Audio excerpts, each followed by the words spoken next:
I've been ignored my whole life, but nothing prepared me for the moment. My mother whispered her last words to me. Don't ever trust where you come from. Helena. She said it with fear in her eyes, fear of a past I never knew, fear of people she refused to name, fear of a truth she carried alone until it killed her. I thought she was delirious. I thought grief was twisting her memories, but weeks later, standing in a crowded room full of strangers, who looked at me like I was an intruder in my own story, I finally understood why she trembled. The lawyer asked a question that sliced straight there through my chest and tore open everything she tried to bury. Helena Frost, do you know who your parents really are? And in that instant, I realized my mother didn't die afraid. She died trying to warn me. I dragged myself back to my place in Flagstaff after a 16-hour shift, still carrying the smell of gasoline and smoke from the wildfire that had forced half my team to stay out past dawn. All I wanted was something warm to eat, and a bed that didn't feel like it was tilting under me. But the moment I opened my mailbox and saw the white envelope sitting alone at the bottom, everything inside me went still. The return address read Hargrove and Associates, Phoenix, a law firm. I tore it open in the kitchen, the overhead light giving everything a tired golden tint. The letter inside was printed on heavy paper, the kind meant for courtrooms and verdicts. They were asking me to appear at their office at 2 o'clock on Friday for the reading of Lieutenant General Andrew Callahan's will. My fingers froze around the page. I had helped pull him out of a wrecked plane. I had watched him fight his way through recovery with a stubbornness that could exhaust a room. I had never expected to hear his name again once he was discharged, let alone be summoned like this. The letter felt unreal in my hands, like I had stepped into a version of my life that didn't belong to me. When Friday came, walking into that Phoenix high-rise felt like crossing into someone else's world. The lobby gleamed, full of people who carried wealth and confidence like it was stitched into their clothing. The Callahan family stood together in tailored suits and polished metals, speaking in clipped, formal tones that made the air around them colder. I slipped into the conference room behind them, painfully aware of how plain my clothes were. A woman brushed past me, looked me over from head to toe, and asked if I'd wandered into the wrong meeting. Before I could answer, Hargrove appeared and motioned me toward the table. The shift in the room was instant subtle, but sharp enough to sting. I sat down, steadying my breathing, trying not to show how fiercely out of place I felt.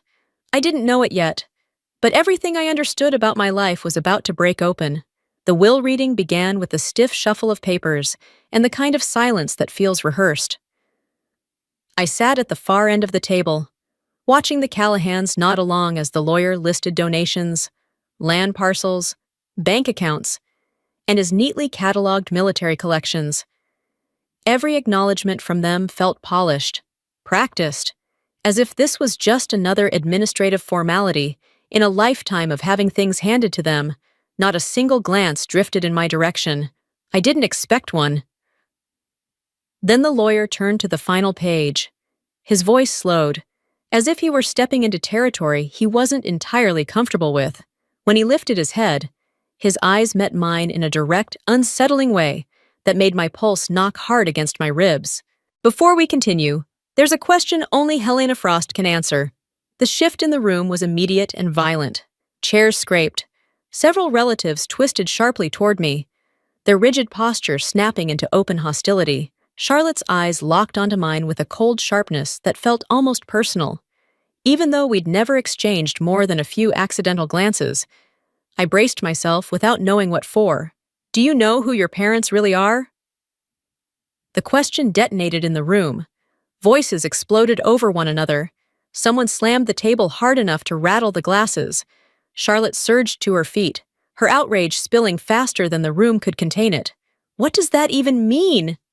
Why is she involved at all? Another man older, red-faced, jabbed a finger at me as if pointing out an intruder. This whole thing is absurd. My body froze. The air felt thin. And for a second, I wasn't in that conference room. I was a child again, listening to my mother close every door whenever I tried to ask about the blank space in my birth story. The lawyer raised a hand, trying to restore order. Charlotte snapped that her father had been confused in his final weeks, suggesting he must have mistaken me for someone else. But the lawyer shut that down with a steady, measured firmness. He was clear, and he insisted Helena be here.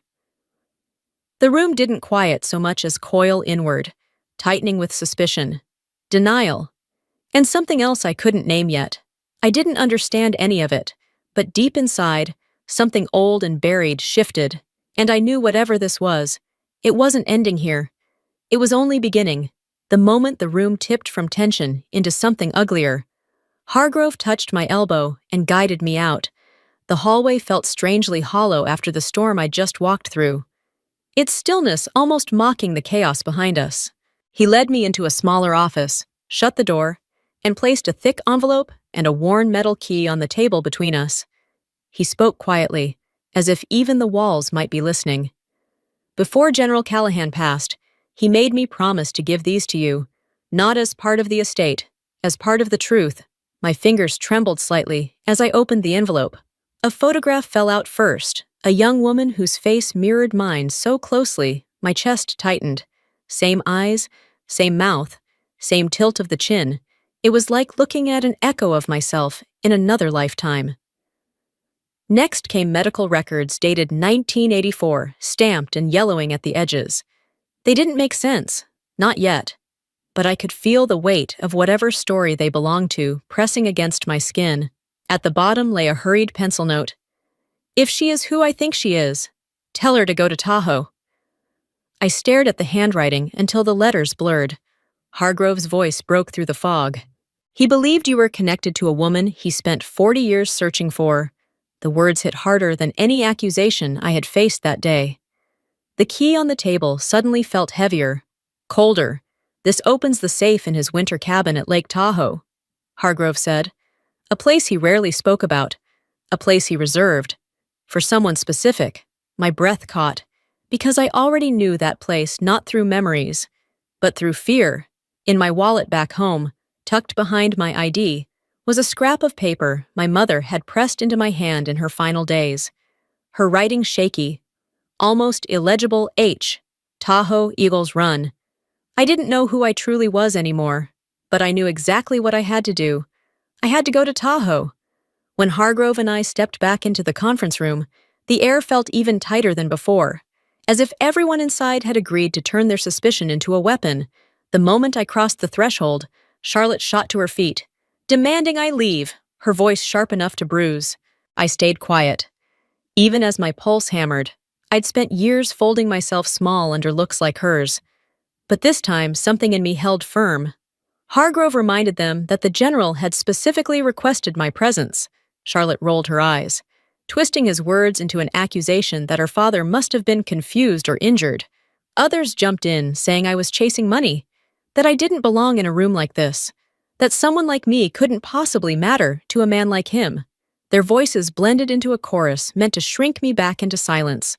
Then Hargrove opened an envelope and read aloud the line that dropped the room into stillness. The final clause of the will was meant for me and me alone. The reaction was immediate. Chairs scraped. Charlotte lunged for the documents, and Hargrove had to warn her that tampering would be a federal offense. The older man at the table demanded to know who I really was, insisting I could have made everything up. I steadied myself, then told them the only truth I carried, that the name I had came from my mother, and the key to Tahoe was the first step toward answers she never lived long enough to give me. For a moment, their hostility shifted into something more cautious. But then Charlotte slammed a stack of printed screenshots onto the table. My social media. She called me unremarkable, rootless, the perfect profile for someone inventing a story. Her words pierced, but beneath her anger, I could see something else: fear. I told her her father hadn't mistaken me for anyone. He'd known exactly what he was doing when he insisted I be here. For the first time, her expression faltered. The anger drained, leaving dread behind. I left Phoenix before sunrise. My old car rattled along miles of empty road as the city disappeared behind me.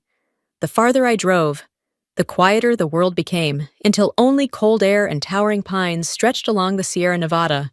When the cabin finally appeared between the trees, it looked frozen in time. But something felt wrong. The front door was unlocked. Inside, the air was icy, and dust coated everything except for a fresh streak across a shelf.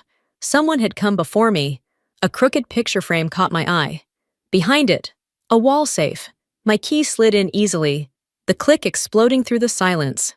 Inside were pieces of a life I'd never seen: a worn cassette tape, a Project Reed folder dated 1984, documents showing my mother's name changing from Reed to Frost, a photo of her heavily pregnant beside a military bus, and a perfume bottle whose scent nearly brought me to my knees. I put the cassette into the old player. Static sputtered before a younger version of the general's voice filled the room, urgent, breathless. He told my mother to run, said her brother-in-law was coming, said they wanted the baby. The words slammed into me.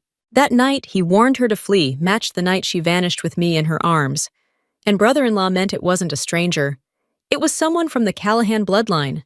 I reached deeper into the safe and found a folded note written in a shaky hand. If Anna is pregnant, bring the child to me. I'll protect it.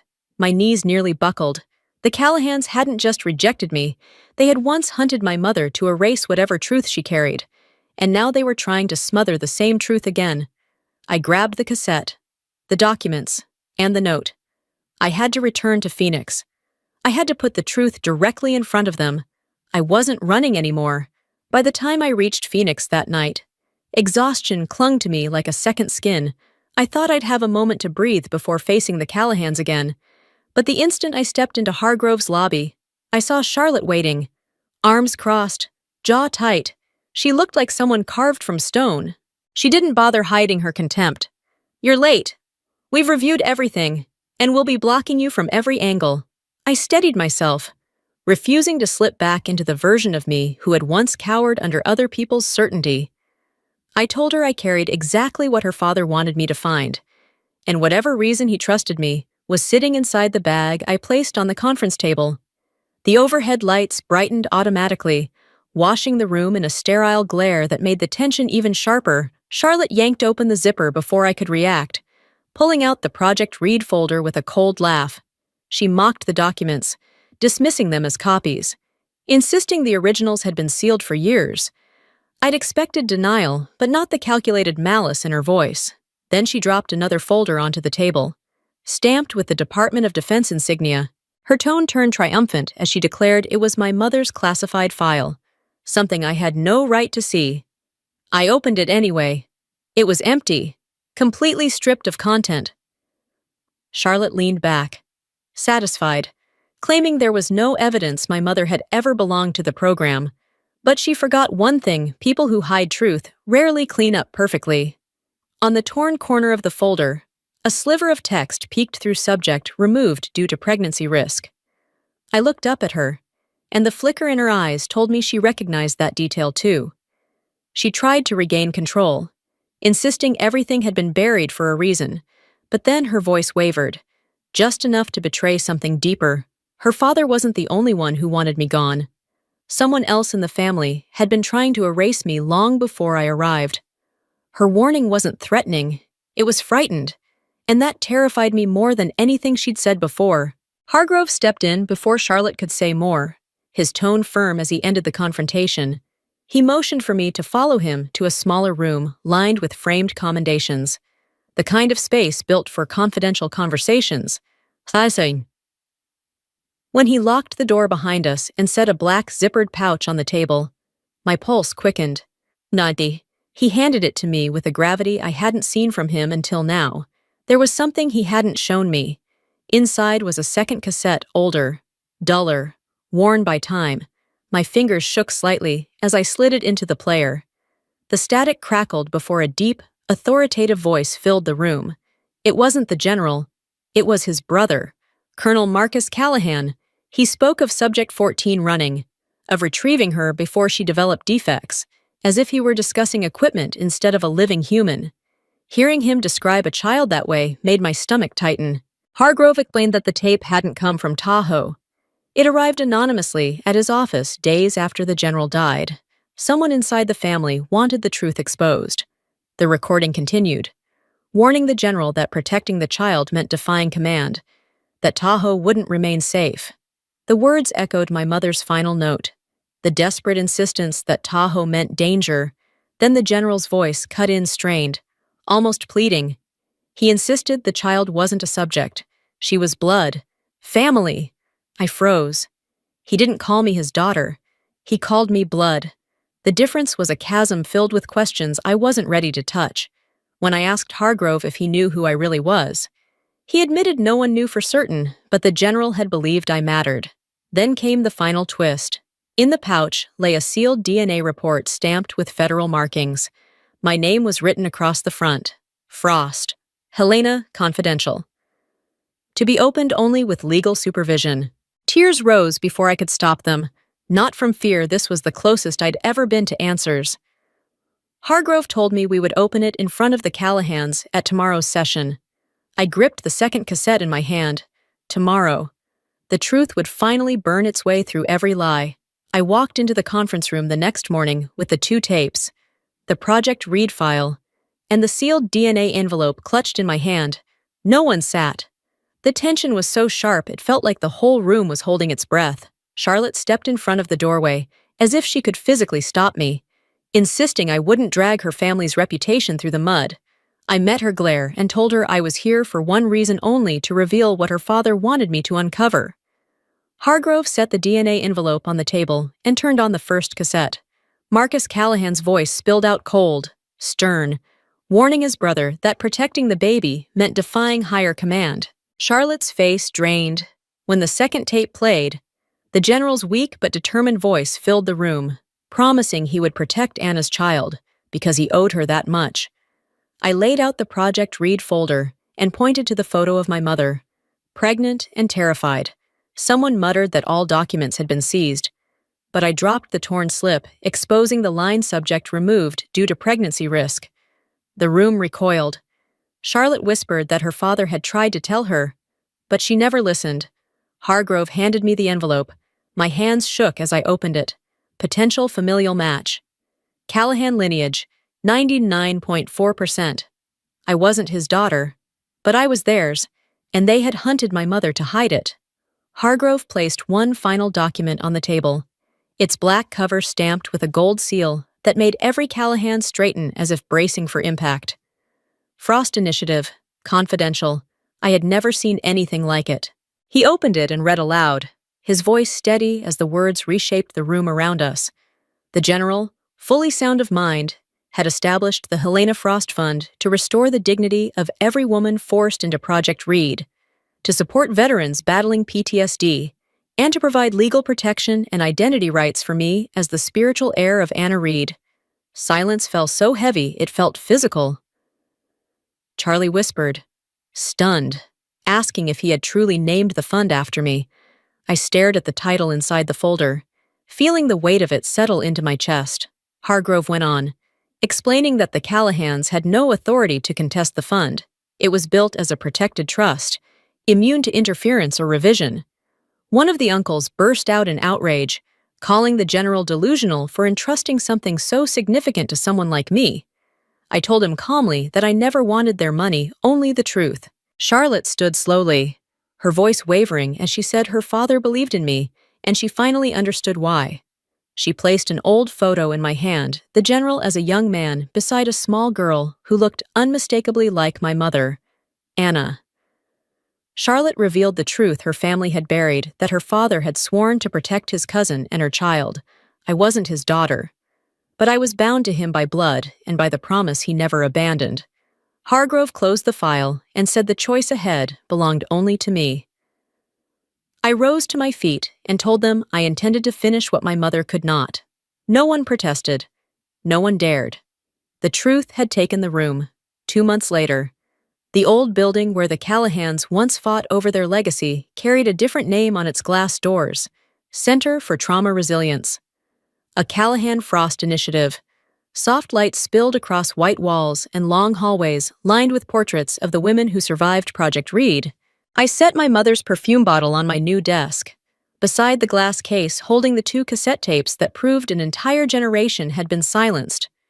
On opening day, Charlotte appeared at my doorway. She hesitated before admitting she didn't expect forgiveness, only gratitude for doing what her family should have done long ago.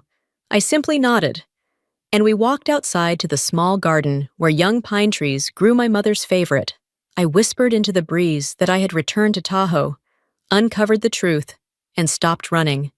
The wind carried the scent of resin through the warm Arizona air. I opened my eyes and walked toward the first patients waiting in the lobby. For the first time, I knew exactly where I belonged.